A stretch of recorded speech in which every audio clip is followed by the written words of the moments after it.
Yes, you guys read the title right. And yes, that happened.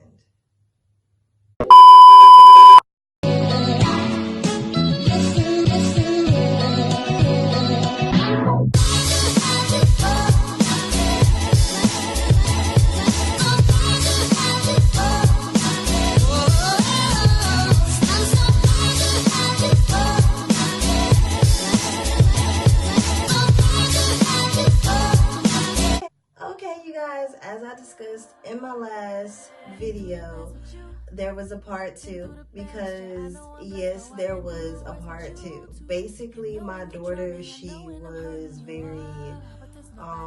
she was sick when she was born. A lot of things happened within that. She wasn't very sick, but it was pretty serious. Like, she stopped breathing in my arms. Yes, that did happen. Let's rewind. Okay, let's rewind. Let's go back to the contractions. So basically, I was 41 weeks already. I was full termed, and what I did was I ate mad pineapple, and I had drunk, what else did I drink? I had some raspberry leaf tea. I don't know why did I do that. I feel as if that made my contractions much worse than what it was. Okay, I'm just sitting out one night. I'm just sitting out listening to my Marvin Gaye, my Isley Brothers, just listening to some feel-good music. And I put it, like, the phone on my belly, because I'm like, I want the baby to feel me, you know, feel the groove, you know, feel my vibe. I don't know why I thought of that, but I put it on my belly, and out of the blue, you know, she started moving, and she's all happy, and I'm like, okay, baby, that's what you do. That's what you do. But yeah, you guys, she was all happy, and I turned off the music. I went inside the house because I was getting tired. It was like 10 o'clock at night. I don't know why. I was just sitting out on the porch like 10 o'clock at night, but I was just grooving. I live in the country, so I was just grooving. And I went back inside the house, and I wanted to lay down. I laid down. I don't even think it was that long. I think it was like 2 hours later. I wake up with excruciating pain, like boom, like over and over again. Like, this pain was like somebody was trying to push, oh my God, their way through my belly button. A lot of people say the pregnancy contractions are in the hips and everywhere. I felt it like trying to push towards my belly button. It wasn't pushing down. It was like this way and towards. That's what people call back contractions. But I'm telling you guys, like, this pain was excruciating. Like, I could not sleep. I went in the other room. I slept on the couch. And remind y'all, I'm by myself, okay? So I'm just like on the couch, you know. I went in the shower, turned on the shower, fell asleep inside the shower, because that was the only way I could get any sleep, by falling asleep inside of the shower. So I fell asleep inside of the daggone shower, y'all. I woke up like 5 minutes later. That sleep won't, it was a nap. And this in the middle of the night, contractions still booming. Boomed all the way up to like in the morning, 10 a.m. in the morning. I go to the hospital. They check me. Oh, you're not even dilated yet. What? I'm not dilated yet. Honey, I feel like I dilated something. Something dilated somewhere down there, because it is complete terror right now. I am in Nightmare on Elm Street Part 10 right now. I am in Freddy vs. Jason Part 5. Like, it is really like excruciating. So they send me back home. I go back to the house, and dad going in, pain's still going. I take a nap. I take some ibuprofen. I take a nap, and man, what happened? I had took a little short nap. It wasn't even that. All these little short naps, I never really got to sleep. No sleep, man. I just never really got to sleep. And I'm sorry, yeah, I need it for this story because I can feel it all over again. I do not want to feel it no more. But yeah, oh, y'all like my little mug? I'm sorry, y'all gotta see my mug because it's cute because it means business. But yes, so I come back home, I take a little nap, not even 2 hours later, I wake up, go to the hospital, I dilate it, and my water is almost broken. So they go ahead and break my water or whatever. I'm in the hospital. I'm going through these contractions by myself. It's terrible. I'm in so much pain. Oh my God. And I didn't really, when you really have like a support system there, because I really didn't want to do the epidural. And I was just like, if I had like the will or the support system, To just be like, Jess, you can do it. You got this, Jess. like if I had somebody to like really, egg me on that I could do it natural, I would have been good. But I was just hurting. The only thing I knew at that moment was pain. So I went ahead and got an epidural. So after I got this terrible epidural, I'm scared out of my mind. I'm hurting. Disaster. After I get the epidural, I can sleep. I slept throughout the night. I woke up probably around 1 o'clock and I feel this push pain. So I'm just like, oh snap, the baby's here. I tell my mom to go get the nurse. My mom went to go got the nurse, and what else happened? Oh yeah, she came in and she was like, yeah, the baby's head is out already. And I'm like, okay, it's time to push. So I push and I'm pushing and baby comes out and she doesn't really cry. There was like a silence. And I heard one little,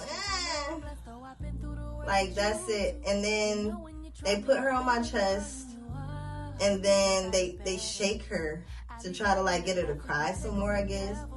But she started turning purple and they just took her away real fast. And I'm just like, oh my God. One of the nurses was like, she's not breathing. And they just took her away really fast.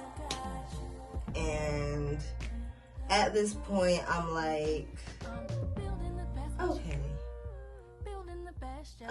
Only thing I know at this point is like, I got to get up. I got to go where she just went.